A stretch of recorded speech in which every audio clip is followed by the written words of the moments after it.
सत श्री अकाल जी, मैं इंद्रजीत कौर। तुसी जुड़े रहो सिटी होम न्यूज़ दे नाल। जिथे ही कल बजट सैशन दे विच विरोधी धिरां वल्लों किसानी खेती बिलां नूं लैके काफ़ी सरकार दी आलोचना की गई, जिथे सरकार दी काफ़ी किरकिरी हुई, उत्थे ही अज प्रधानमंत्री नरेंद्र मोदी जो कि अज यूपी दे विच चौरा चौरी कांड शताब्दी समारोह दे विच हाजिर सन, उत्थे ही उन्होंने फिर तो किसानी बिलों का समर्थन किया और काफ़ी किसानी खेती बिल जो कि किसान धरने दे उपर 71 दिनों तो बैठे हैं वो बिल वापस करवाउण लई उत्थे ही प्रधानमंत्री मोदी वालों अज फिर तो उन्हां बिलों की तारीफ की गई। जी हाँ, प्रधानमंत्री मोदी वालों उन्हां तीनों खेती कानूनी बिलों की तारीफ की गई। पीएम मोदी ने कहा कि नए कानून जो लागू होए हैं उहदे नाल किसान किते भी अपनी फसल नूं वेच सकेगा। जी हाँ, पीएम मोदी वालों फिर तो उन्हां बिलों की तारीफ दे पुल बने गए हैं कि किसानां नूं इन्हां बिलों का फायदा ही होवेगा, इहदे नाल किसान आत्मनिर्भर बनेगा। जी हाँ, पीएम मोदी वालों जो कि संबोधन कर रहे सन यूपी दे विच चौरा चौरी कांड दा शताब्दी समारोह हो रहा सी, उत्थे पीएम मोदी वालों उन्हां बिलों की फिर तो तारीफ की गई। आओ सुनते हैं देश के प्रधानमंत्री नूं कि होर की कहना उन्हां दा इस बिलों नूं लैके। इस कार्यक्रम में अलग अलग जिलों में शहीदों और स्वतंत्रता संग्राम सेनानियों के परिजन भी उपस्थित है। अनेक स्वतंत्रता सेनानियों के परिवार आज ऑनलाइन भी जुड़े हैं। आप सभी का भी मैं अभिनंदन करता हूं, आदर करता हूं। साथियों, 100 वर्ष पहले चौरी चौरा में जो हुआ वो सिर्फ एक आगजनी की घटना, एक थाने में आग लगा देने की घटना सिर्फ नहीं थी। चौरी चौरा का संदेश बहुत बड़ा था, बहुत व्यापक था। अनेक वजहों से पहले जब भी चौरी चौरा की बात हुई उसे एक मामूली आगजनी के संदर्भ में ही देखा गया, लेकिन आगजनी किन परिस्थितियों में हुई, क्या वजह थी, ये भी उतनी ही महत्वपूर्ण है। आग थाने में नहीं लगी थी, आग जन जन के दिलों में प्रज्वलित हो चुकी थी। चौरी चौरा के ऐतिहासिक संग्राम को आज देश के इतिहास में जो स्थान दिया जा रहा है, उससे जो जुड़ा हुआ प्रयास हो रहा है वो प्रशंसनीय है। मैं योगी जी, उनकी पूरी टीम को इस काम के लिए बधाई देता हूं। आज चौरी चौरा की शताब्दी पर एक डाक टिकट भी जारी किया गया है। आज से शुरू हो रहे ये कार्यक्रम पूरे साल आयोजित किए जाएंगे। इस दौरान चौरी चौरा के साथ ही हर गांव, हर क्षेत्र के वीर बलिदानियों को भी याद किया जाएगा। इस साल जब देश अपनी आजादी के 75वें वर्ष में प्रवेश कर रहा है, उस समय ऐसे समारोह का होना इसे और भी प्रासंगिक बना देता है। साथियों, चौरी चौरा देश के सामान्य मानवी का स्वतः स्फूर्त संग्राम था। यह दुर्भाग्य है कि चौरी चौरा के शहीदों के जितनी चर्चा होनी थी, बहुत अधिक चर्चा नहीं हो पाई। इस संग्राम के शहीदों को, क्रांतिकारियों को इतिहास के पन्नों में भले ही प्रमुखता से जगह न दी गई हो, लेकिन आजादी के लिए उनका खून देश की माटी में जरूर मिला हुआ है, जो हमें हमेशा प्रेरणा देता रहता है।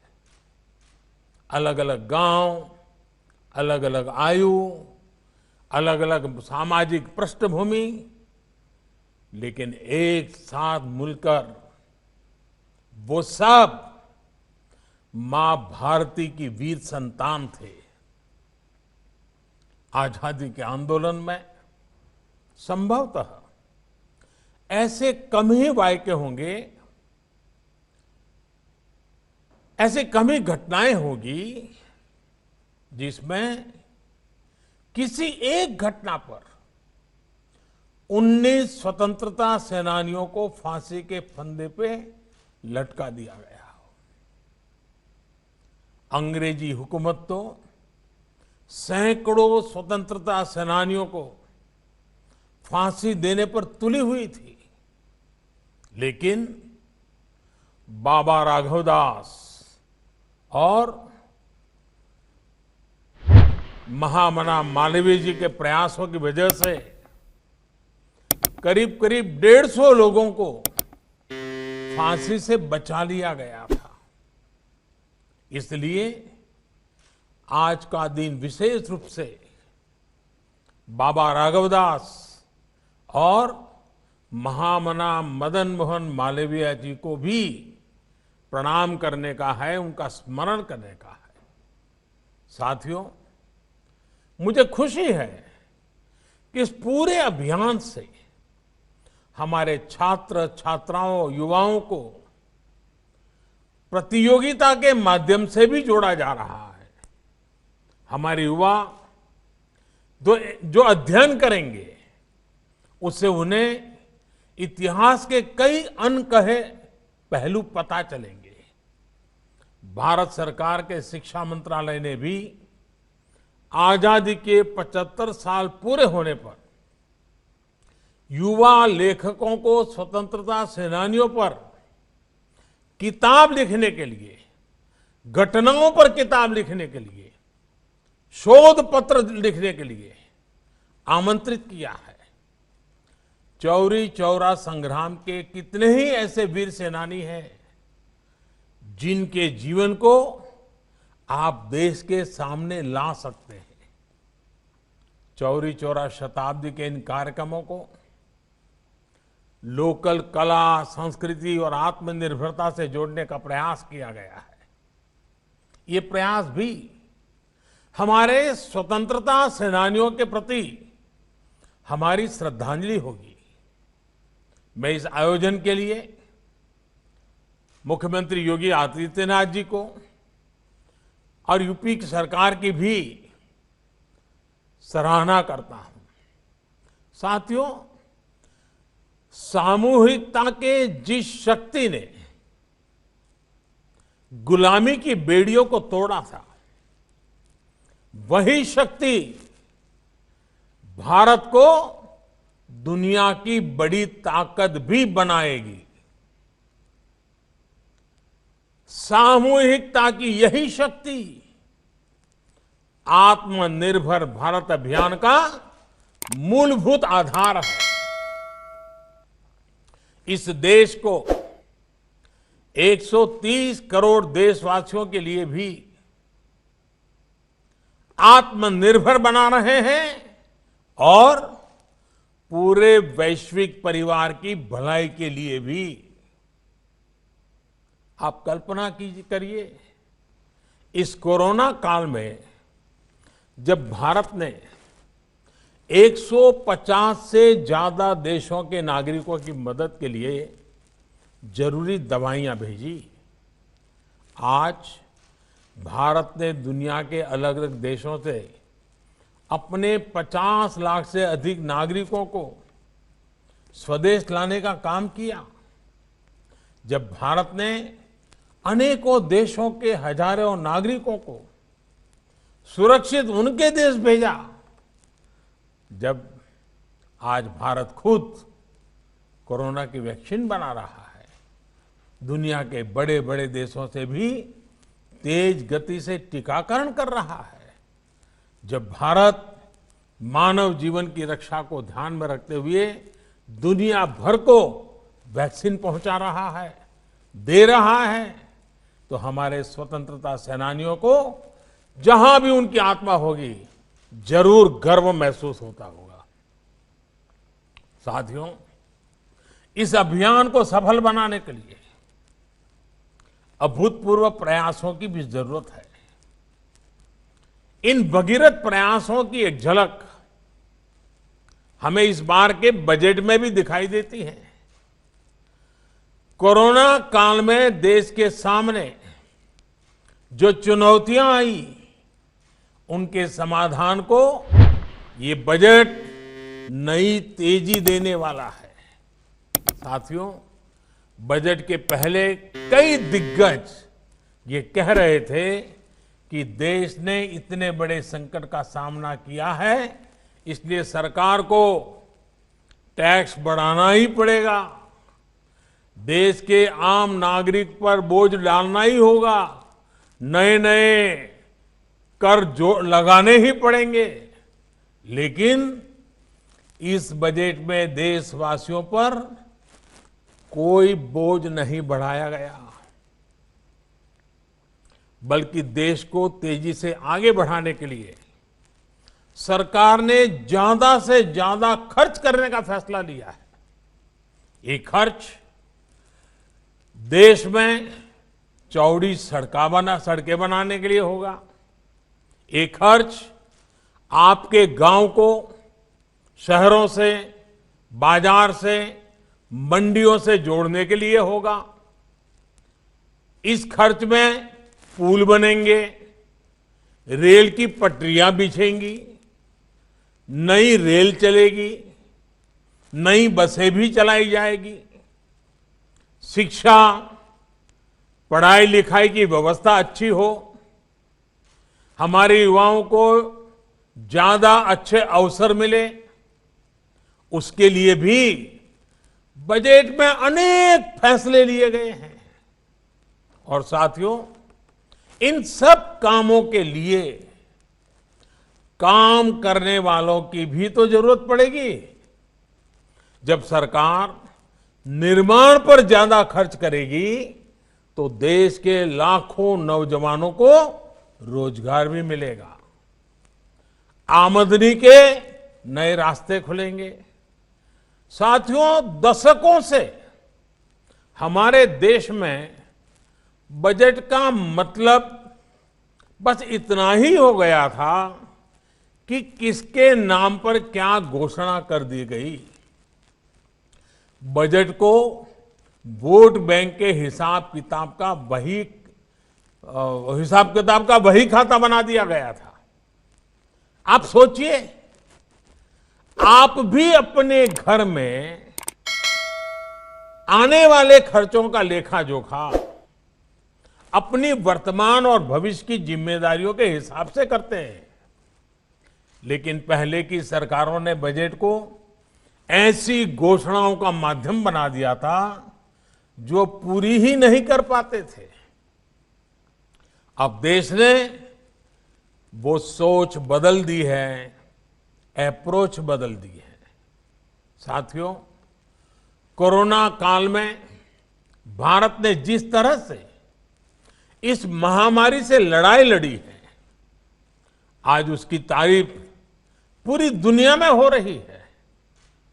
हमारे टीकाकरण अभियान से भी दुनिया के कई देश सीख रहे हैं।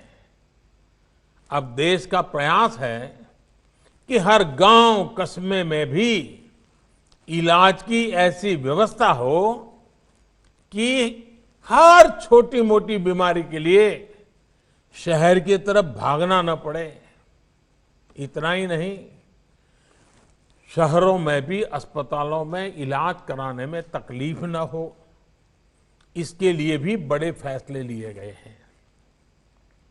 अभी तक आपको अगर कोई बड़ा टेस्ट या चेकअप कराना होता है तो आपको अपने गांव से निकल करके गोरखपुर जाना पड़ता है, या फिर कई बार आप लखनऊ या बनारस तक चले जाते हैं।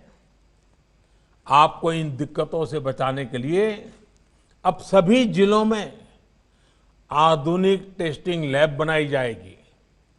जिले में ही चेकअप की व्यवस्था होगी और इसलिए देश ने बजट में स्वास्थ्य के क्षेत्र में भी पहले से काफी ज्यादा खर्च की व्यवस्था की है। साथियों, हमारे देश की प्रगति का सबसे बड़ा आधार हमारा किसान भी रहा है। चौरी चौरा के संग्राम में तो किसानों की बहुत बड़ी भूमिका थी। किसान आगे बढ़ेंगे, आत्मनिर्भर बने, इसके लिए पिछले 6 सालों में किसानों के लिए लगातार प्रयास किए गए हैं। इसका परिणाम देश ने कोरोना काल में देखा भी है। महामारी की चुनौतियों के बीच भी हमारा कृषि क्षेत्र मजबूती से आगे बढ़ा और किसानों ने रिकॉर्ड उत्पादन करके दिखाया।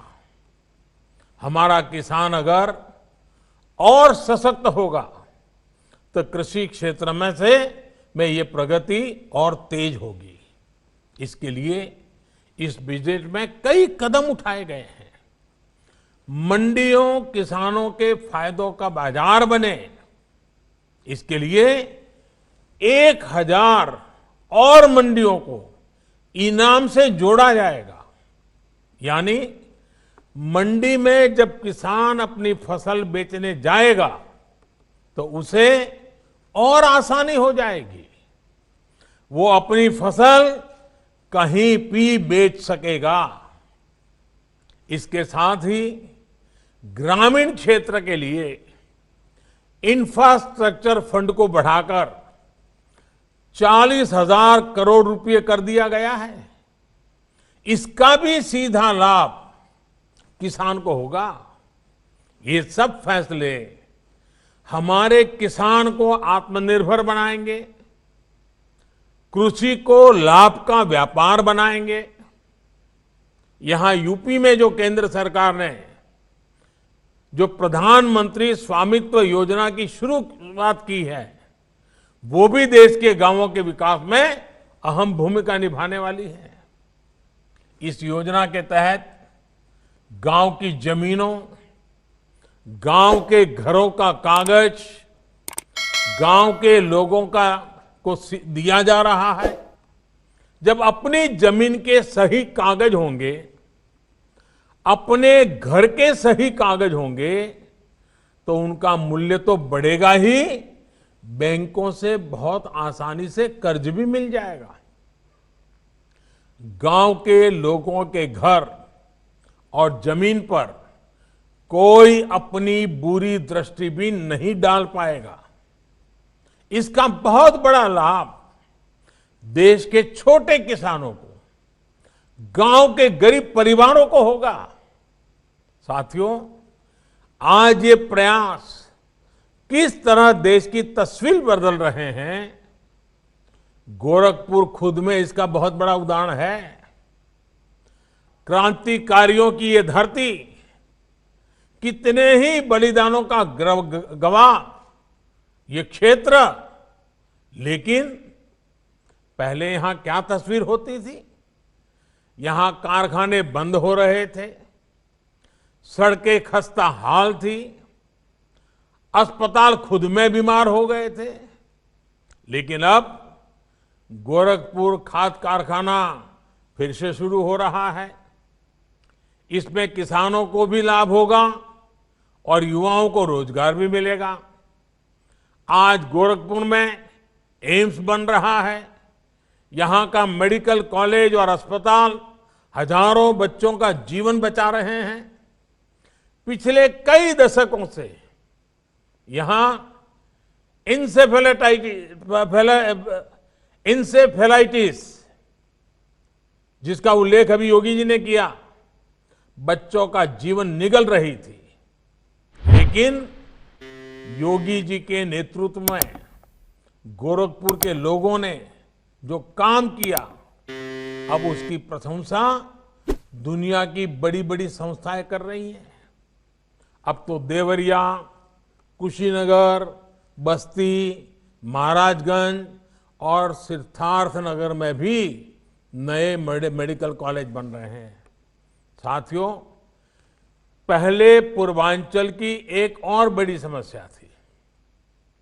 आपको याद होगा, पहले अगर किसी को 50 किलोमीटर भी जाना होता था तो भी 3-4 घंटे पहले निकालना पड़ता था।